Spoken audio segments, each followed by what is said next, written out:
আমার মনে থাকলে তো মনে এতদিন বিয়েও দিতাম না। আসলে আমার জীবনটা অন্যরকম হয়ে যেত, পরিবর্তন হয়েছে। আর এর মধ্যেই আমি যার জন্য কত চাইছিলাম, এটা রিজিক। আমি চাইছিলাম। আর আমাকে তারারে আনছি, এখন তারারে থাক পারছে না, 4 বছর থেকে এখন গেছে। তোমার নাম কি?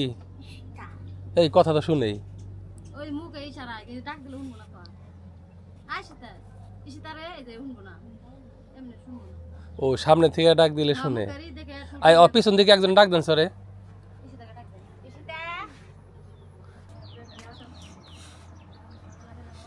কেমন আছো? কেমন আছো? ভালো আছো? তোমার আব্বু কোথায়? তোমার আব্বু কোথায়? তোমার আব্বু কোথায়? তোমার আব্বু? বাবা বাবা হ্যাঁ মরে গেছে গা? কিভাবে মরছে? পানিতে পড়ে মরছে। তুমি তখন কতটুক ছিলা? কথাও ক্লিয়ার হয় নাই না? হ্যাঁ না, এই জিনিসটা অনেকেই জানে না। যারা বুবা তারা কিন্তু কথা ঠিকই বলতে পারে। আমরা মনে করি বুবা মানে কথা বলতে পারে না। না, ওরা কথা বলতে পারে, কিন্তু যেহেতু ওরা ওই কথাগুলা কোনোদিন শুনে নাই কানে, যার কারণে কি বলতে হইব এটা ওরা জানে না। এর মানে এই না যে ওরা বলতে পারে না, ওরা বলতে পারে, ওদের জিব্বা টিব্বা মানে কথা বলার যা যা সব আছে।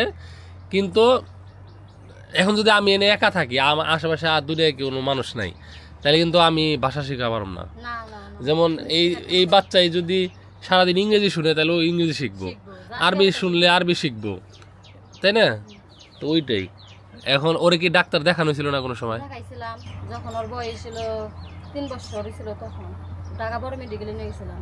তো তখন তারা বললো যে ওই যখন বড় হইব তখন ওর সমস্যাটা আর কি কেটে যাবো, গা ও কথা বলতে পারবো। তো তখন আচ্ছা বললো, আর বললো যে মেশিন লাগান লাগবো, আর 2 কানে 2টা মেশিন লাগান লাগবো। 2 কানে 2টা মেশিন কি জানি শব্দ শোনাইলো, 5 বারের মাথায় ও কানে শুনলো। পর ডাক্তাররা বললো যে ওর কানে মেশিন লাগাইলে কথা বলতে পারবো। সকালে কি খাইছো? কি খাইছো? ভাত। কি দিয়ে খাইছো ভাত? মাছ। কি মাছ?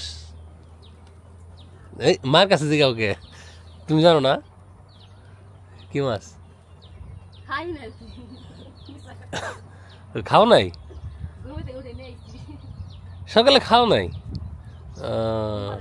আচ্ছা বসো, তোমার জন্য খাবার আনতেছি। তুমি কি টাকা গুনতে পারো? পারো না? স্কুলে যাও না?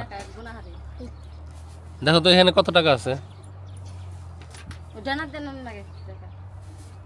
গুনো।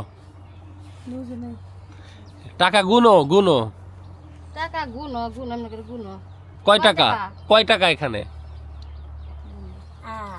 1, হ্যাঁ 2, হ্যাঁ হ্যাঁ 5। শাবাশ, এত পারছে। তো এই টাকা দিয়ে কি করবা? এই টাকা দিয়ে কি করবা? টাকা দিয়ে কি করবা? টাকা দিয়ে কি করবা? টাকা দিয়ে না খাওয়া যাইবো না। টাকা ওই যে ডাক্তারের জন্য দিলাম। ডাক্তার দেখানো তো কি লে দিলাম? খাওয়ার জন্য। ওর ডাক্তার দেখাইয়া ওই কি হয় না হয় জানায়েন, ঠিক আছে? এরপরে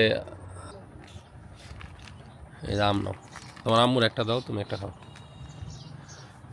তোমার এই যে টাকাটা আছে না, এই যে টাকা দিলাম, এই টাকাটা তোমার এক আঙ্কেল পাঠাইছে, ওনার নাম হচ্ছে জাকির। ওনার জন্য দোয়া করো, হ্যাঁ? ঠিক আছে, দোয়া করো। তো মজার বিষয় হচ্ছে ওর মারে নাকি শম্পা একসময় ঢাকা নেওয়ার জন্য চাইছিল। হ্যাঁ না, আমরা যখন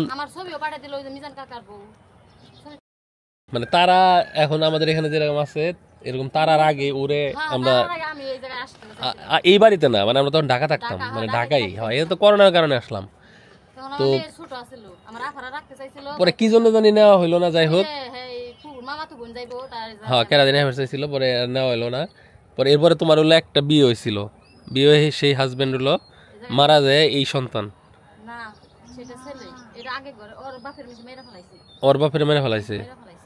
আর আর এক জামাই এখন এখন আবার নতুন বিয়ে হয়েছে, সেই ঘরে আবার সন্তান আছে নাকি?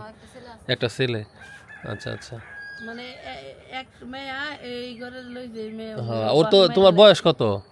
তোমার আমার ঘরে থাকলে তো মনে হয় এতদিন বিয়েও দিতাম না। আসলে আমার জীবনটা অন্যরকম হয়ে যেত গা, পরিবর্তন হয়েছে। আর এর মধ্যেই আমি যার জন্য কত চাইছিলাম, এটা রিজিক। আমি যারা চাইছিলাম আর আমাকে তারারে আনছি, এখন তারারে থাক পারছে না, 4 বছর থেকে এখন গেছে। কেউ কেউ কেউ থাকতে চায়, ও কালকে আসছে এলো মানে এমনি আসে, দিনের বেলা আসে, রাতে আর এখন থাকে না। আমি তো পুরো কইছি ওই যে কাজের মাস না থাকলে আমি কাজ করবো, আমি থাকবো, আমার তো আগে থেকে থাকার ইচ্ছে। ঠিক আছে, যাও গা তাহলে, ডাক্তার তাড়াতাড়ি দেখাও গা। হ্যাঁ, ভালো থাকো।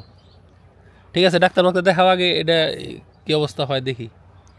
ঠিক আছে, টাকা অপচয় করো না, মানে জেনে যেটা লাগে সেটা দিও। বাইরে পাঠিয়ে দেবো, ভাই শিক্ষিত আছে, ওই ঘোরাফেরা করবো, আমি তো যাইতে পারবো না। ঠিক আছে, পাতা ভালো থাকো, আবার এসো। আপনি ভালো থাকেন, জানাবেন আপনি। হ্যাঁ, জানাও।